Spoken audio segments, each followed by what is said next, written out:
Alrighty, what's up everybody? Peter Gilmore here for a late night video on the Peter Gilmore YouTube wrestling channel, youtube.com/Peter Gilmore. Thank you all for watching. Make sure you like this video, hit the subscribe button down below, and subscribe to all my other channels, which are down below in the description box. And as always, follow me on Facebook, follow me on Twitter, share this video all over the internet. And don't forget to tap that bell and turn on all my notifications so you never ever miss an upload. And that's all you gotta do. So like the video, share, subscribe. Friend me on Facebook, follow me on Facebook and Twitter, and don't forget to tap that bell to get notified of when I go live or when I do my videos or whatever I do. And that's that. Just do. You too.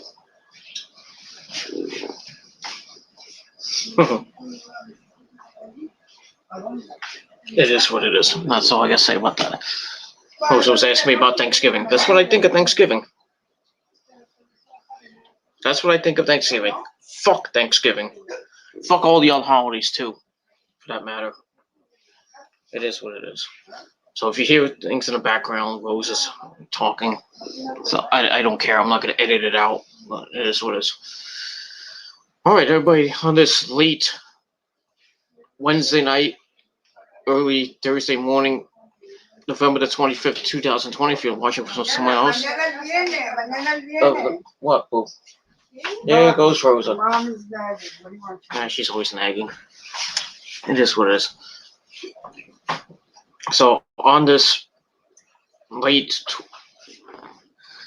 video on this late Wednesday night, November the 25th, 2020, if you're watching somewhere else in the world, November the 26th, 2020. So crappy Thanksgiving to you. Hope you get food poisoning and get fat. Like everybody else here will get all fat and we'll get COVID at the same time. That's great. That's great. And for all those who are working on Thanksgiving and Black Friday and the weekend, fuck you. So I'll say fuck you to myself because I got to do that. It is what it is. I don't want to work. I really don't want to work, but I have to because I got to pay bills and everything. So it is what it is. I'll have to grin and bear it for the next 3 days and long 7.5 long hours each fucking day with little to no help. And I tell my managers, they're like, "Oh, we're gonna help you." No, you're not. I tell you the truth. If I have another bad weekend, I'm freaking gonna quit. I'm like, I can't stand this with no help. I would say I get no help from my managers or anything else. I'm in the front of the store. I need help. I need help. And if you're not gonna help me, then I'm leaving. Goodbye. Give me my compensation. I'll go on unemployment. Probably won't get much benefits. Won't be able to pay some of my bills. I don't care. And just searching for another job is going to be a pain in the ass because of all this fucking COVID shit. So I'm kind of stuck in the middle. That's it. But we'll see what happens with that. So tomorrow I don't have, at least tomorrow I don't have to do much. I don't have to do too much tomorrow at least. I know I have long hours, but I don't have to do too much, which is great. So, chaos in this fucking house. It is what it is. Rose has got her mom here, which for another week, 2 weeks he's gonna be here. To boggle my fucking mind. Fuck with my mind. Fuck with my privacy too. Get no fucking privacy in this fucking place. It is what it is. I don't fucking care anymore.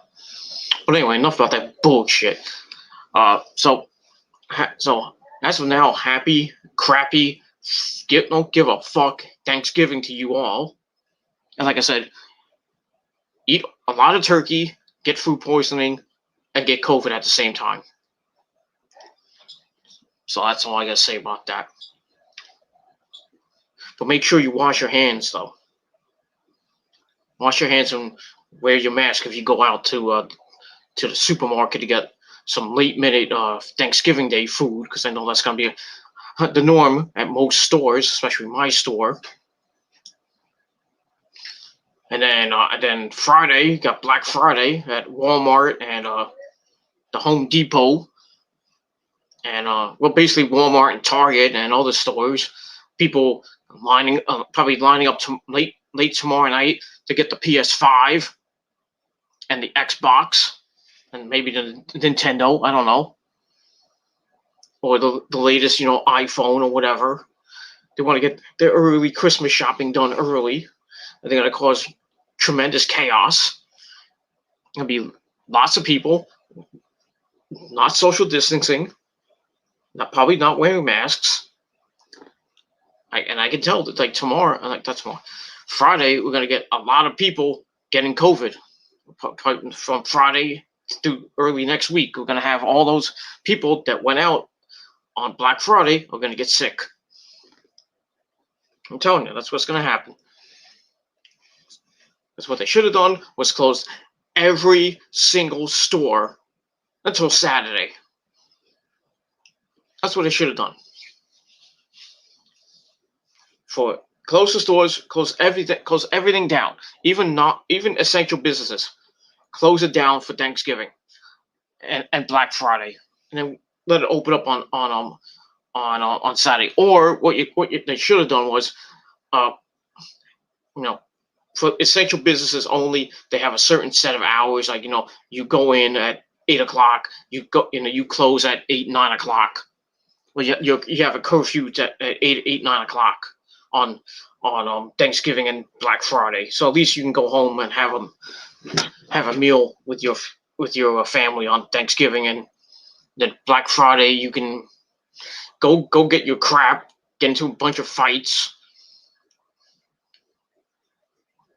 and then spend the next few weeks until Christmas going to Walmart with less lines. But people are gonna wait till fucking Christmas Eve, like they always do. Go to the store, buy a whole bunch of shit. There's gonna be lots of fights and lots of long lines.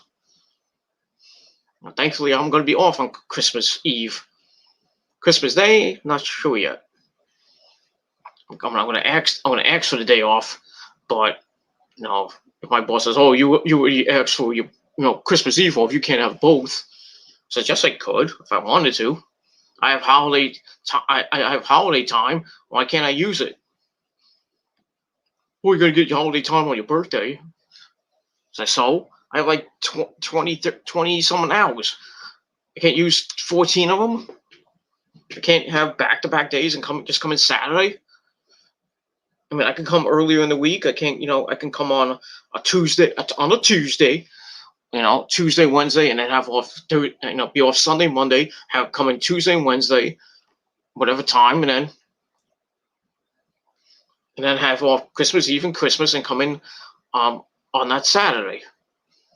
And then when New Year's Eve comes, New Year's Eve and New Year's Day come, I can work both days. I don't care. Not that I'm doing anything for New Year's. I'm probably just gonna, if I'm off, I'm just gonna stay home and sleep and wait for the ball to drop. That's it. And then proceed to go back to sleep. And then New Year's Day, I'm probably just gonna go to sleep. But if I have to work both days, I personally don't care. I mean, I don't care if I work late on New Year's Day. I know it's a Friday, but if I work 3 to 11, I really don't care. And then I got to work the next day, January 2nd. I don't care if I work late or not. But we'll see what happens. Hopefully, at my where I am, we get some people for the weekend, and but it probably won't be this weekend, which sucks. Unless they miraculously change it in the last couple of days, they change the schedule somehow. Then we get maybe not 2 people doing the truck, but 3 people or 4 people, or maybe 5. It'd be nice to get at least 3 or 4 people doing the truck. while I'm busy doing things in the front of the store. And when I need help, I at least I can have maybe somebody come. Hopefully, one of my supervisors doesn't take 20 minutes to come to the front of the store. I know you got the truck to do, but I mean, you can't help me out for like 2 minutes, 2 minutes, because you're busy doing the thing by yourself. I understand that, but you can't take at least 5 seconds out of your time to come help me when I need help, and I have freaking people waiting to, waiting to get their stuff done. They want to check in and check out, and everything. They want to get out of the store quickly, and I'm trying to get them out of the store quickly as possible. But if you're gonna wait 10, 15 minutes, then why am I there? That's why I hate working there. I hate working at my job. I hate it. But I'm stuck because there's no other jobs right now. And I can't quit and go on unemployment because I probably won't get a lot of unemployment benefits because they fucked me over like about a year or so ago. So, I'm probably going to get like maybe 200 to 300 a week, which kind of helps a little bit with bills. Not much because I got a lot of bills to pay, and $300 a week may not, it's not going to help that. I kind of, need more than 300. I don't have to get 600 like they used to do when they first started this thing, because I could pay bills easily with $600 a week. But if I get $300 a week, I'm like, damn, where's the stimulus check coming? Then I could pay. Then I have maybe like a month or two to pay bills, and that's it. And then I go back to the beginning. But it is what it is, and that's that. All right, enough about that, ladies and gentlemen. On this late night, it is time for your late night AEW Dynamite review for November the 25th, 2020, from Daly's Place in Jacksonville, Florida. All right, so this is, I guess you can call this the go home show before next week's big show, as they titling it. Winter is coming, even though winter doesn't start till December the 22nd, I believe, 2 days before my birthday.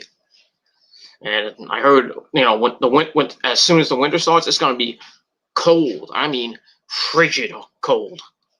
It's gonna be like in the teens, in the 20s, maybe in the 30s. By the time my birthday comes,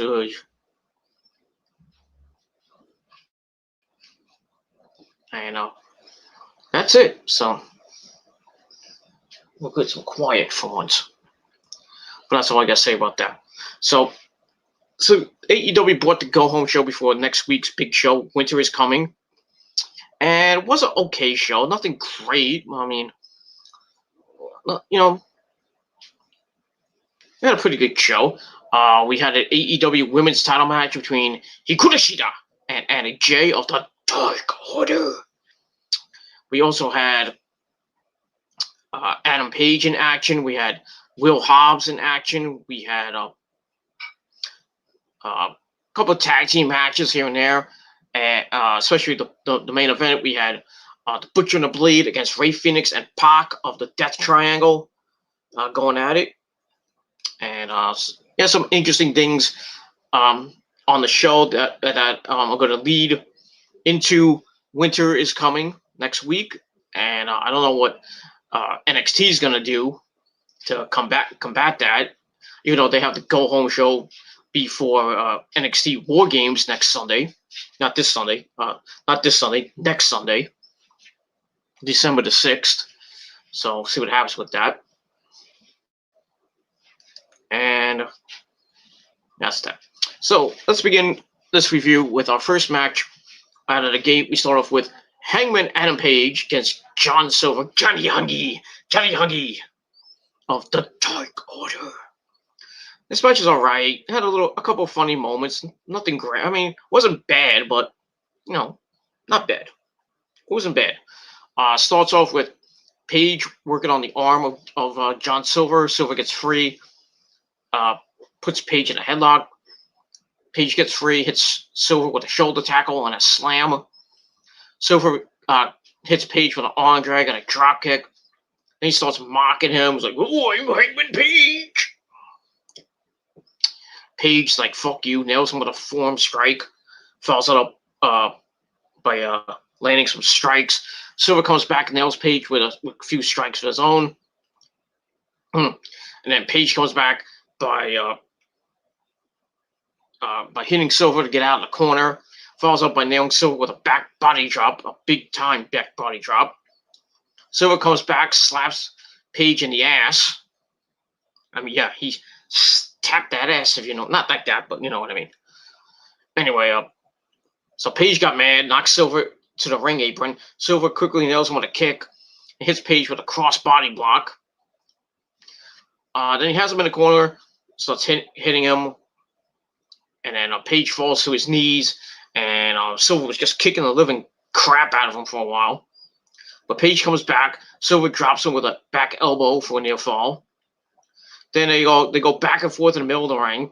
Silver wins that by hitting a snap German suplex. He gets a near fall out of that. Page comes back, knocks Silver to the arena, to the floor, I should say, after landing a springboard clothesline. Goes for the dive, but Silver avoided, and Page avoided one from John Silver, and then Page takes him out with a dive before getting back in the ring. So they're playing suicide dives. Like, I'm gonna suicide dive you. No. Finally, and then finally Page hits it. Then he hits a sliding lariat for a near fall. Silver comes back, but Page nails him with a throwaway slam. He tips up and hits a running shooting star press for a near fall. Sets up for the buckshot lariat. Silver count with a Hurricane Rana for a near fall. Then he hits a release snap German suplex. A bling buster for a near fall. Nice like 4-move combination in a row. 4 moves in a row on Page. I thought Page was like done for, but Page kicked out. And then Silver starts doing the jits kicks, and each kick made Adam Page pissed. Page, come on! And then Page hits Silver with a set up powerbomb for a near fall. Then he goes to the apron and flips over, hits the buckshot lariat. 1, 2, 3. Hangman Adam Page gets the win, and he didn't even have a drink, which is kind of unusual for Mr. Page.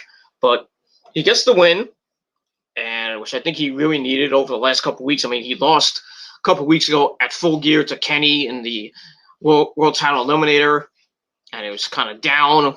He's still kind of down with Kenny and the Bucks, hugging and being the elite. No pun intended, but it is what it is. So Page needs to win to get his spirits up. So we get that, and we move on from this. Nobody. So gotta watch. So, all right. After the match, the Dark Order hit the ring. Evil Uno says, "We were going to beat you up after the in the past, but you don't have a lot of people to rely on nowadays, and we're here for you, and you know where to find us in the clubhouse." So that's that. So we get that. So I don't know what this might lead to. Might lead to Adam Page turning heel, joining the Dark Order. I don't know. But we shall see what happens with that, and we'll move on from there. And that is that. It's hot in here. Whew. Anyway, I gotta lower the heat a little bit. So I'm not gonna do it right now, but that's that. And we will move on. All right, then we go to the back with Alex Marvez and his guest, Kenny Omega. Kenny says he's had a lot of time to reflect on last week with the contract signing and Moxley getting beat up. He talks about the injuries that he got last year. Given to him by Moxley and couple of matches, especially the Lights Out match at Full Gear last year. So Kenny talks about Moxley becoming potentially a bigger star than him until until he won the world title eliminator. He says he wants Moxley's AEW world title, so people will say he's the best. So he's the best in the world again. Kenny says Moxley asks Moxley to leave the garbage wrestling at home for their title match next week, so no chairs, no barbed wire, nothing like that. And then Kenny says his dad is tougher than Moxley's dad. My dad's tougher than your dad. So it is what it is. So that's basically it. So we'll see what happens. They're going to have another contract signing later on, and we'll see if this time Moxley shows up and signs the contract. But you never know what's going to happen. That's all I got to say about that. And we move on. So I gave the Hangman Page match 3 out of 5 stars. I gave the Kenny segment 3 out of 5 stars. And that's that. All right. After that, we see a Darby Allin video. Basically, he's on a messed up car, spray painting, survive if I let you, all Taz's sayings. And then, he basically lights the ground on fire, and then the car gets on fire and blows up. That's it.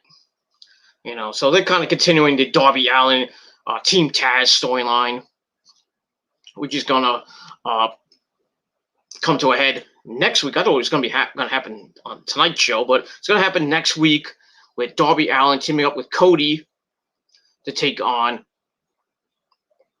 Ricky Starks and Will Hobbs. I think it's Ricky Starks and Will Hobbs. I'm not sure. Yeah, Ricky Starks and Will Hobbs next week on the program, and that's should be a hard-hitting match, and we'll see what happens. That's that. Speaking of Team Taz,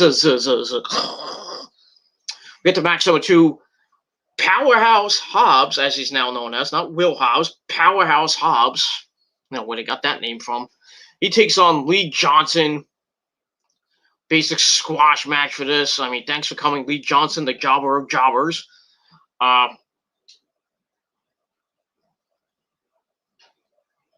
Just beat the living crap out of him. Finish him up with a big time power slam. 1, 2, 3. Powerhouse Hobbs gets the win. Match I gave 2.25 out of 5 stars. Just a regular squash match and time waster, but it is what it is. But afterwards, it gets a little interesting. Taz gets on the mic and he says that Brian Cage and Ricky Starks are going to be celebrating with Powerhouse Hobbs backstage. So Hobbs is like, I'm done. I don't have to do anything anymore. And Taz is like, yeah, just go. Go have fun. Go have fun. Go fuck as many chicks as you want. Go ahead. So he leaves, and then Taz just basically goes, shoot, brother. Says he has a problem with AEW for not acknowledging what the FTW championship is. And he says, I'm not leaving this ring until somebody from management or Tony Khan makes the title more important. Then he keeps going on and on. Then his mic cuts out. The old CM Punk treatment. So he goes over to Justin Roberts, gets another mic. Then he starts threatening everybody. If you shut this mic off again, I'm gonna come back there and kick everybody's ass. And then that mic gets cut off. And then we see Cody come out because he was in the back, basically doing everything because Tony's doing so much, and basically Cody's kind of running the gorilla position, kind of like what Vince does. Vince and Triple H and company do. So he comes out with his headset on. We see some guy come behind him and give him a mic, and Cody takes off his headset. Basically tells says Taz is wasting everybody's time. We can settle this next week. So Taz like, I want management to put some respect on the FTW title. And he starts mocking Cody, getting him really pissed off. I thought they were gonna Cody's like, we got matches to fill. Let's go, Taz. Shut the fuck up. Get out of here. We can do this next week. In our match. Blah blah blah. So Taz starts, just going off, and then Cody got really really upset. He says. Is that why Hook? That's his son's name, Hook. Good job. He says, "Is that why your son's not training with you and he's training with me?" So everyone was like, "Oh shit!" So it went down a little bit low. So Cody's like, "I'm at, you know." So Taz is like, "Oh, you want to play that game? You want to go? You want to get personal? You want to do that? Okay, I see what's going on." So Taz is about to leave. Cody turns his back, and then Taz comes from behind, locks in the Kata Hashime, the Taz mission, for a while, and then Billy Gunn and the Gun Club make the save, and then Taz leaves with his son and the FTW title, and that's it. And that's it. That's all I gotta say about that.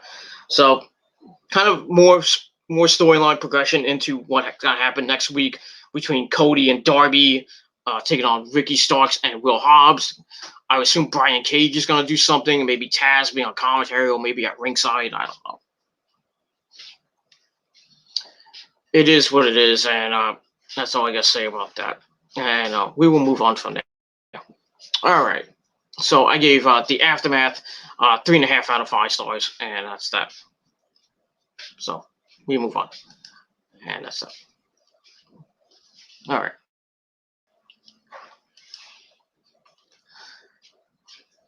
All right. After that, we go backstage with Alex Marvez once again. This time his guest is Eddie Kingston, and Eddie says he's not mad that the Lucha Brothers left the family to rejoin Pac in the Death Triangle.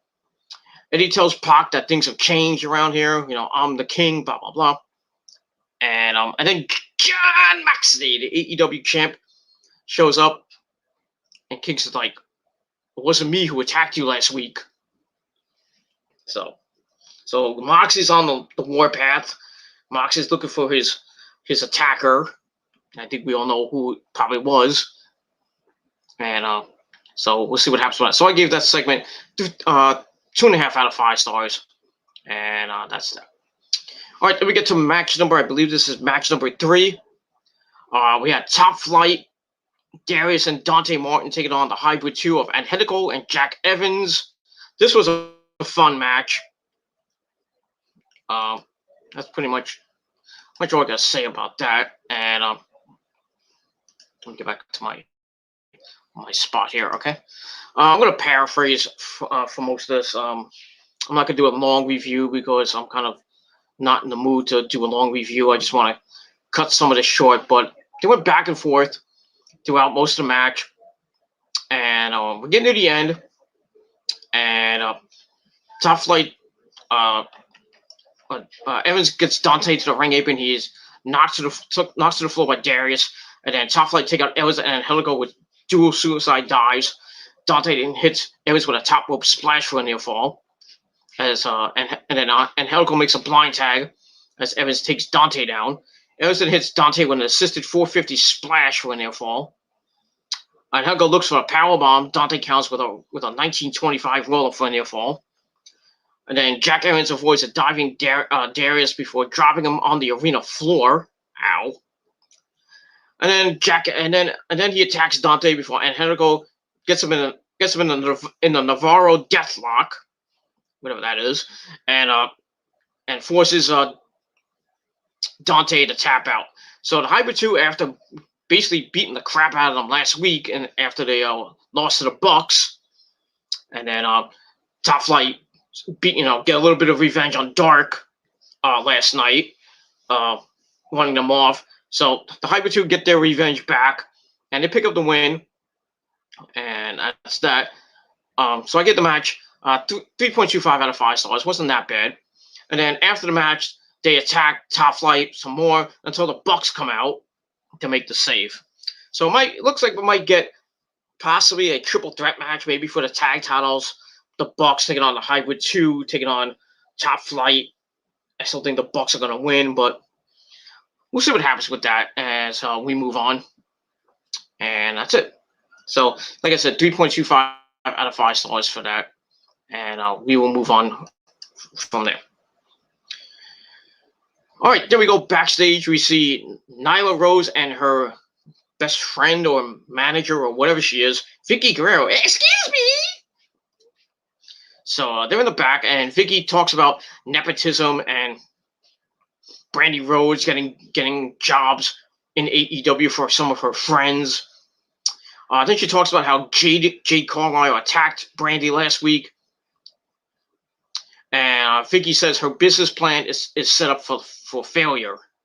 I guess Brandy's business plan is set up for failure. So we'll see what happens with that situation. I think Jade is gonna be, in Vicky Guerrero's faction. She's gonna be like teaming up with Nyla, and Brandy's gonna probably get somebody to fight with her. I don't know who.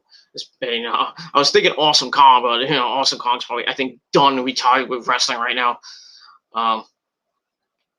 Because they were supposed to do Glow season 3, and they're not doing it because of COVID. So I don't know if they're gonna ever do season 3 of Glow. And if you saw Glow season 2, when her character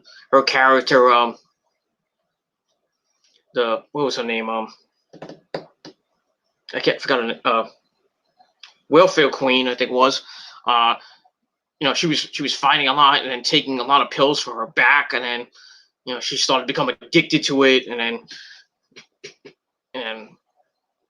she almost overdosed. So they had to kind of had to take her off the tapings and everything. But it is what it is. I mean, if you've seen most of season 2, you know what I mean. And that's all I got to say about that. And we move on from there. So I gave that little backstage segment with Vicky and Nyla, I gave it 2.25 out of 5 stars, and that's that.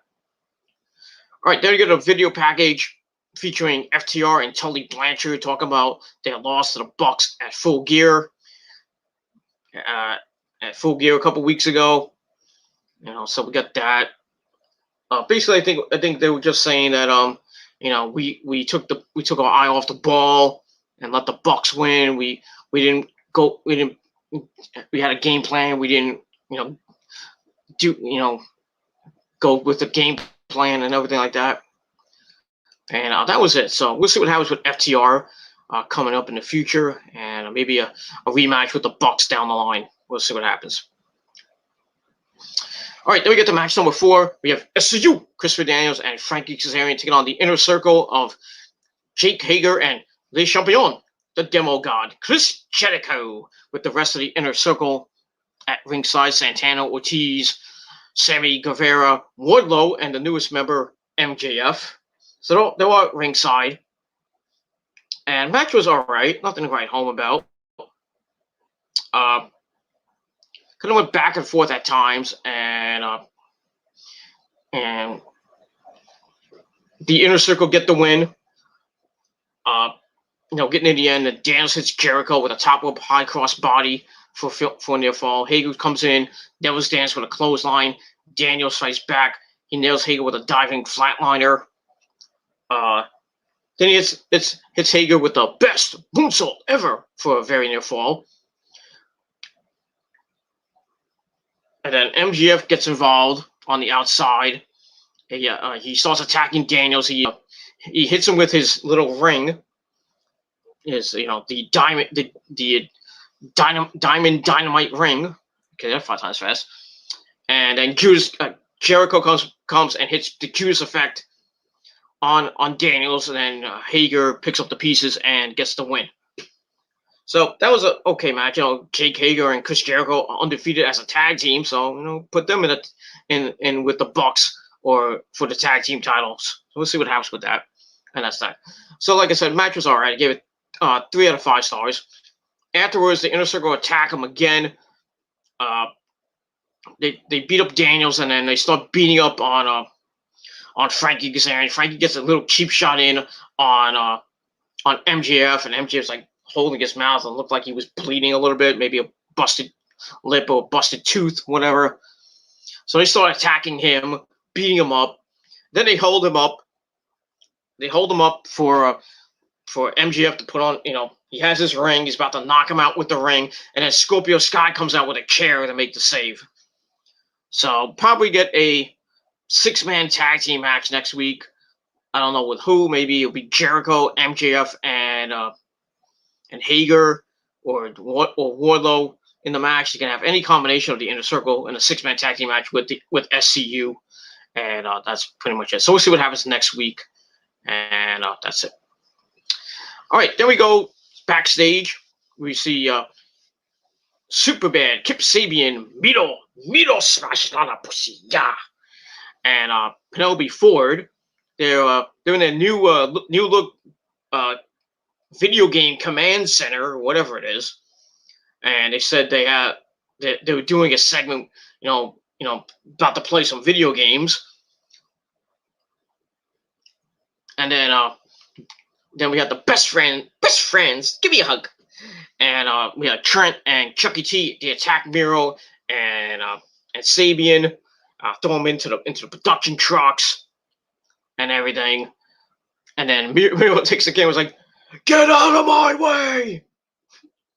And so the camera goes down for a little bit, and then there's another camera that's looking on it with the action, and we see the best friends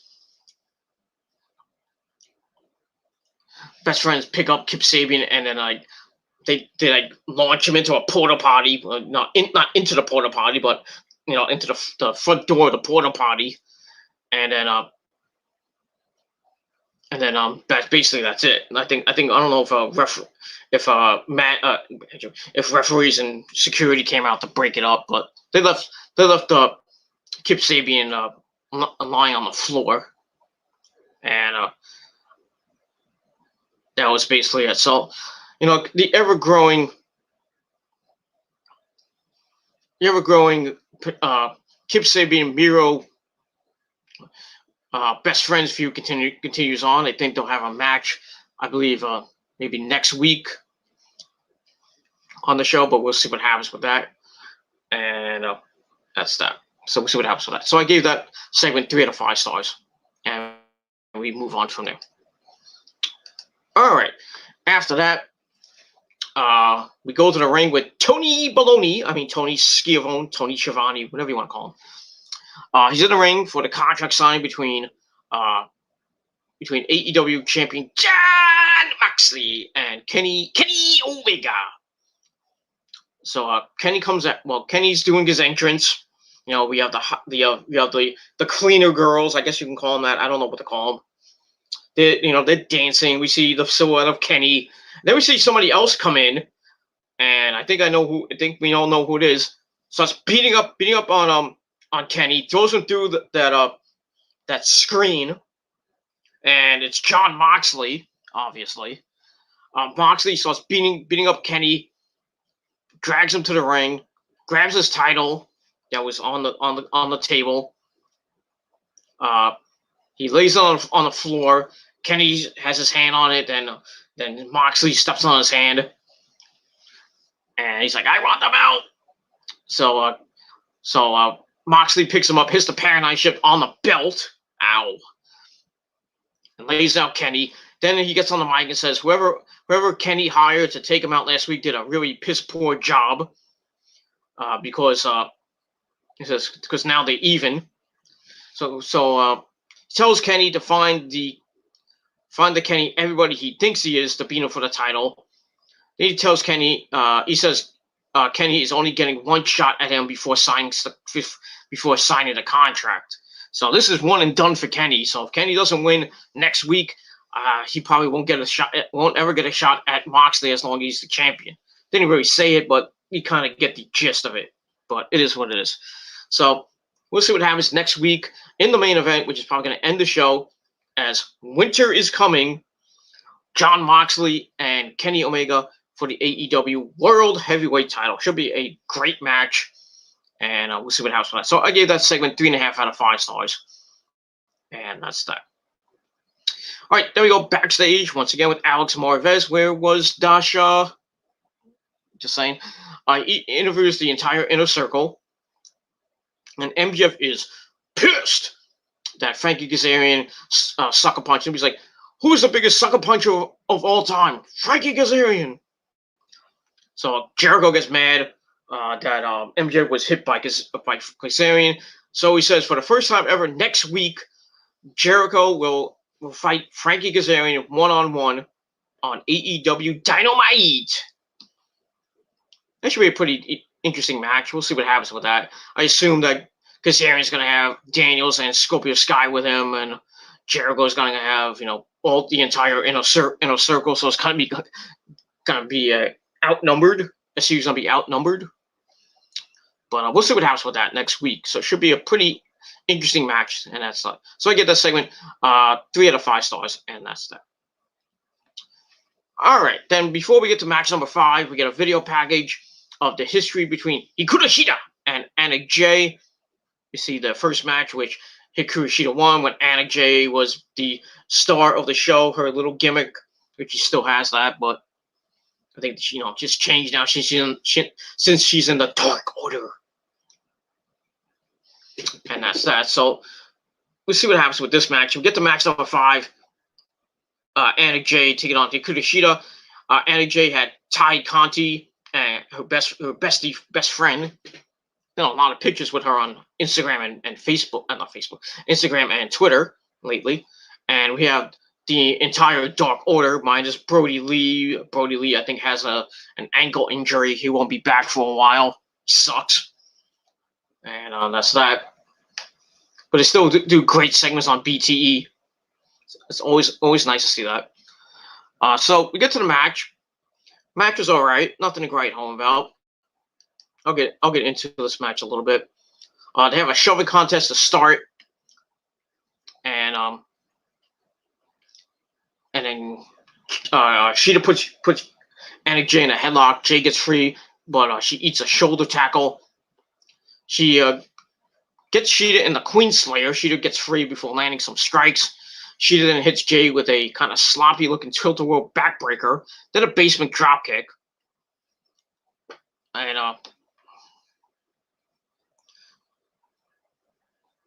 Shida leaves Jay leaves the ring, and as she was about to get hit with a knee strike, Jay attacks Shida and throws her into the barricade before landing some strikes. Falls up by ramming Shida back first into the ringside edge. Ow. Puts Shida back in the ring, gets a near fall out of that. Then she does some ground and pound, some mounting, punching, attacks her. She gets a couple stomps away on the injured knee of Shida. I didn't know she had an injured knee, but okay. Shida goes to the ropes, and Jay chokes her for a little bit. She corners Shida before landing kicks on her and falls out with nailing Shida in the corner with a rolling head kick. Basically keeps Shida down while holding her in a chin lock. As we go to picture-in-picture and commercial, we come back. Shida's trying to suplex Jay back into the ring, but Jay avoids suplex before nailing Shida with a head kick. Then she gets back in the ring. She hits a seated Shida with a rolling neck breaker. And then Ty Conti tries to get involved, and she wants a chair from Anna Jay. She tries to go for a chair, and Ty Conti's like, no, don't use it, stuff like that. And Anna's like, give it to me. So she eventually gets the chair, but then the referee took it. And then John Silver gives her a chair. No, John Silver gave her the kendo stick. And she hits Shida right in the knee, and then locks in the Queen Slayer before rolling through and landing a forearm strike. Shida goes for a suplex. Jay falls on top of her for a near fall as the knee gave out. Shida recovers. She hits Jay with a released German suplex for a near fall. Then Anna Jay gets up, and Shida hits her with the Shining Wizard knee strike. 1, 2, 3. Hikaru Shida is still the AEW Women's World Champion. She's getting close to 300 days with that belt, and looks like nobody's gonna beat her until we get to the end. After the match, a match I gave 2.5 out of 5 stars. It was all right, nothing to write home about. Afterwards, she goes up the ramp. She poses in the middle of the ramp, and then we hear the music of Abaddon. Now, we haven't seen Abaddon in a while since she got injured with her, I believe, her neck. And I think a match with Ty Conti. I'm not sure. I forgot who she was fighting, but she was out for a while with her stinger or her neck injury. she comes out slithering and with her face paint, and she looks all scary. And Hikaru Shida just like falls down the stairs, and she's like, and then we see like blood coming out of Abaddon's mouth. Then she takes the women's title and she licks it, and it has a big blood stain on it. So Abaddon wants the belt, and she might get the belt next week. I don't know. And that's pretty much all I gotta say about that. So Abaddon gets the win. As and that's it. And it looks like she's next in line to fight Hikaru Shida, and we'll see what happens with that. And we will move on from there. All right, then we get a iconic Matt Hardy promo saying it's his duty to inspire others to fight in 2020. He says everybody should think about what he would do. What would Matt Hardy do? And that's pretty much all I got to say about that. And we move on from there. So I gave that 2.5 out of 5 stars. All right, then we go to the back where we see Team Taz, Ricky Starks, Brian Cage, and powerhouse Will Hobbs, basically bashing Cody, saying Cody crossed the line with Taz. Ricky says Team Taz loves being in AEW, and their only problem is with Cody. He says Cody's ego is getting in the way, and says that Cody made it personal. And Brian Cage says Team Taz is the biggest force in pro wrestling. Well, let's see about that. And that's pretty much all I got to say about that. So we'll see what happens in that tag match next week with Ricky Starks and Hobbs taking on Darby Allin and Cody. And we'll see how that goes. Should be a pretty good match. Hopefully it doesn't end in a clusterfuck, but it is what it is. And that's that. So I gave that 2.5 out of 5 stars, and we move on from there. And that's it. All right. And I'm going to paraphrase I'm going to go through a little bit of the final match. The main event, the Butcher and the Blade with Ali the Bunny taking on the Death Triangle of Pac and Rey Fenix with the ever popular Pentagon Zero Miedo. And he has Zero Miedo because he has no fear. We get a big brawl on the entrance ramp to start the match, and then they just start beating the living crap out of each other. I believe Eddie Kingston was on commentary, and we had Ali and Pentagon at ringside, and they went at it toe to toe. Lots of near falls. Pac tried to go for the shooting star press. Blade avoided before nailing him with a power slam. Butcher tags in, nails Pac with a clothesline for a near fall. And then Blade comes in, they double team Pac. Blade hits Pac with a doctor bomb for a near fall. Then Rey Fenix hits the ring. Butcher sends him right back out. Phoenix then makes a blind tag. He double teams Blade with Pac. And then Eddie Kingston leaves commentary as Phoenix was on the top rope, but the referee didn't see it. And then Butcher and Blade hit Phoenix with a double team move. I don't think it was like a look almost. I don't even know what it looked like, but it was a double team move. Let's put it that way. 1, 2, 3. They get the win. Butcher and the Blade pick up the victory over Pac and Rey Fenix. It is what it is. Match I gave 3 out of 5 stars. Wasn't anything to write home about, and that's that. Afterwards, the family attack the entire Death Triangle, and then Eddie Kingston nails Pac with not 1 but 2 DDTs on a steel chair. Ow, probably laying him out. Looked like Pac's neck almost got crushed on the second one. So I don't know what's going to happen with that, if Pac's injured or not. And that's that.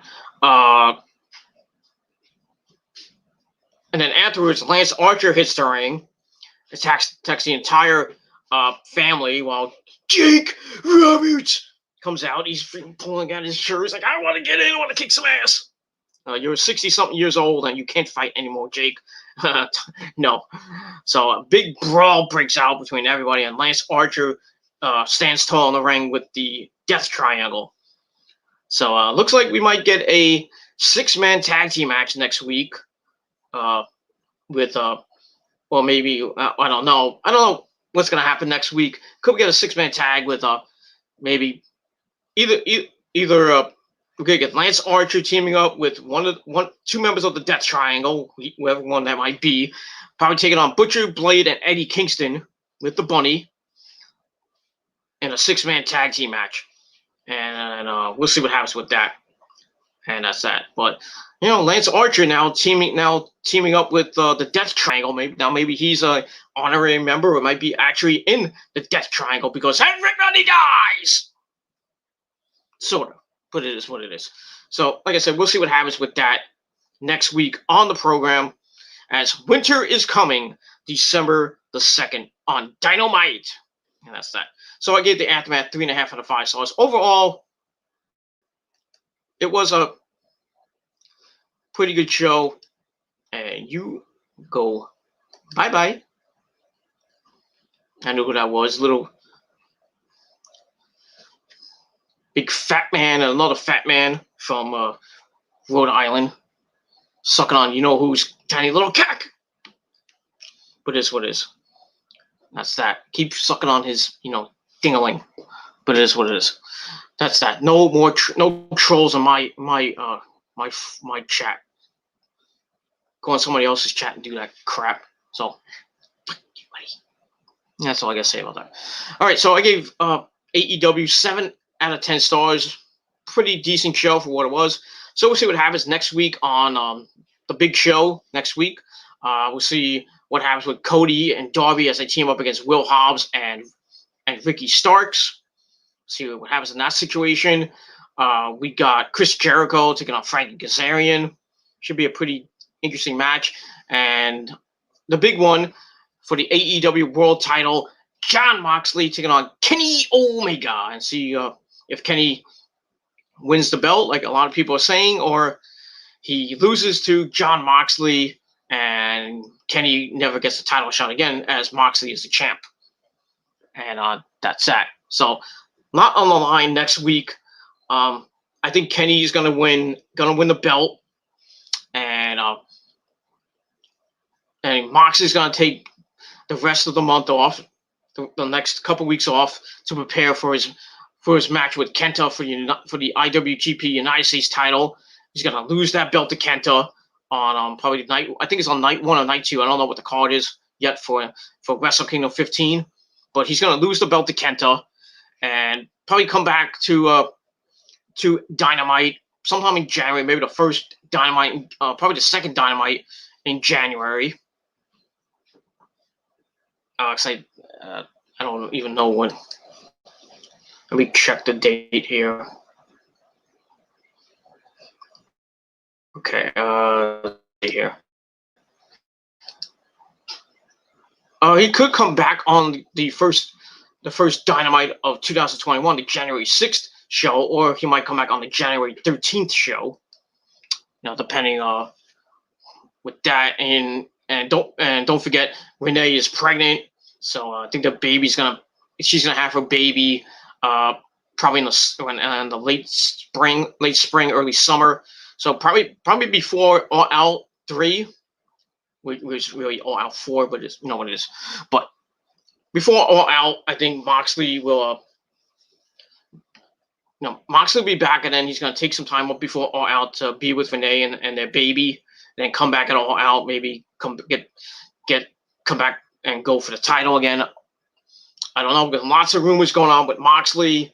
WWE's trying to trademark the Dean Ambrose name, trying to maybe get him back to WWE when his contract ends. Roman's been speaking to him because they're friends outside the ring. So maybe Roman's trying to pull Ambrose back and have a Shield reunion, but like the way Roman is now, not like the Samoan dynasty he's trying to form. When he gets done with that, maybe Rollins and Ambrose come back, and they have a big Shield reunion. They do that for about a few months, and then Rollins and Ambrose maybe get the tag belts. Roman will be Universal Champion probably a few times over. Who knows? But You never know what Moxley's gonna do. You know, he's gonna stay in AEW, or he's gonna go back to WWE with his trademark name, Dean Ambrose, because he can't use John Moxley in WWE, I guess. That's it. So we'll see what happens with that. So next week should be a big show. I think it's going to get a lot of ratings. Going to get big ratings. I think next week, especially for Kenny and Moxley for the world title. I don't know. I don't know what NXT is going to do. And even though it's a go home show before War Games. I mean, they had tonight. They had a ladder match for the to see who comes out, who has the man advantage in War Games, and Pete Dunne got the briefcase, and so Pat McAfee's team gets the advantage. So somebody from the Undisputed Era will be in the cage first. So then, but I think one member of the of Pat McAfee's team is in first, and then the Undisputed Era will be 1-on-1, and then the next person is I think that's how it's gonna work. I forget how it works, but it is what it is. I still think Undisputed Era is gonna whip the crap out of Pat McAfee and his team. That's that. Maybe Adam Cole will hit something off the top of the cage through a table or something like that. But we'll see what happens with that at War Games, and I'll do my predictions next Thursday night, along with my NXT review. So I'll do 2 NXT reviews next Thursday, depending on my work schedule. So we'll see what happens, because the pay-per-view's on a Sunday, so I might do it on a Saturday, either next Thursday night or Saturday night. I'll give you my thoughts and predictions on that on TGC 185. So I do my Thanksgiving vlog on Sunday, because I should have off Sunday, and I'll do my vlog then, talk about what I did for Thanksgiving, basically work, and some other things I might talk about. And that's that on that show. Not gonna be a bit long episode, but it is what it is, and that's that. So that's all I gotta say for now. Thank you all for watching. Once again, 7 out of 10 stars for AEW Dynamite. Tonight was a pretty decent show, and we'll see what happens next week on Dynamite, as winter is coming, and it is coming for all of us in the world, except for Australia and Southern America, down below the equator. Australia is already about to hit summer. We're gonna probably get hit with a bad winter here, especially here in the Northeast. But we shall see come late December and go into early January 2021. But that's it. I think we're gonna have a bad winter. We're gonna have a few snowstorms, maybe a blizzard here, a blizzard storm, or 2 or 3, maybe, who knows? As long as I get off work, I'll be fine. But and I gotta freaking shovel this crap with my back at the way it is anyway. Rose's back's not that good either, so I'm gonna have to do all the dirty work. But it is what it is, and that's it. So that's it for now. Thank you all for watching. Go to sleep, everybody in the Northeast. They got the Macy's Thanksgiving Day parade. I know it's on Telemundo, and I think something on Channel 4. But it's gonna be all virtual. I don't know how it's gonna even work. Tomorrow morning, I think it starts at 9 o'clock. I might watch some of it. I might watch the end of it, because I'm probably gonna get up around 10:30, because I'm gonna have company coming over between 11 and 1, and I gotta go to work I gotta leave for work at 2, because I gotta be in by 3, and I gotta go all the way to 11 o'clock, which fucking sucks. Couldn't get the morning shift, because somebody already took it, and I couldn't. I don't think it would have been. I could have switched whatever. I should have done it earlier. Like a few weeks ago, I should have asked for that, but maybe I can ask for that on Christmas, and get the morning shift, and then have the rest of Christmas Day to myself, and have a Christmas meal with my parents and loved ones and everything. we'll see what happens with that. And then the next day is a Saturday, is truck day, and I'll go in whatever time I have to go in, and that's pretty much all I got to say about that. So happy Thanksgiving to you all. Not that I give two shits about Thanksgiving, because I got to work. So for all you people that have to work, well, you're just like me. You're pissed off. So try to make the money that you people wish you had, and that's all I got to say about that. So it is what it is. I don't know. That's it. So thank you for watching. I'm gonna try to get some bed. I don't know if I'm gonna actually get any sleep, because I'm still kind of effed up. But I'm gonna try to make the most of my Thanksgiving, and that's pretty much all I can say about that. I might do my NXT review tomorrow night after I get home and after I eat. So NXT review probably be tomorrow night, but we'll see. So enjoy your Thanksgiving, everybody. Enjoy the football games tomorrow.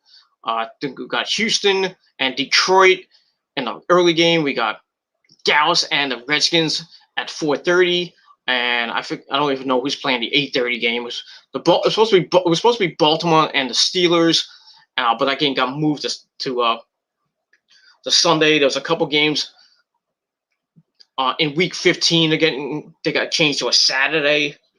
I don't think that any of the Niners games got changed, which they should, but it is what it is. But we'll see what happens with the Niners on Sunday against the Rams. Probably gonna get their asses kicked, but we'll see. Never know. I'm hoping for a win, but not. It is what it is. So thank you everybody for watching. Go to sleep. Happy Thanksgiving. I'll see you guys next time. Peace, beaches.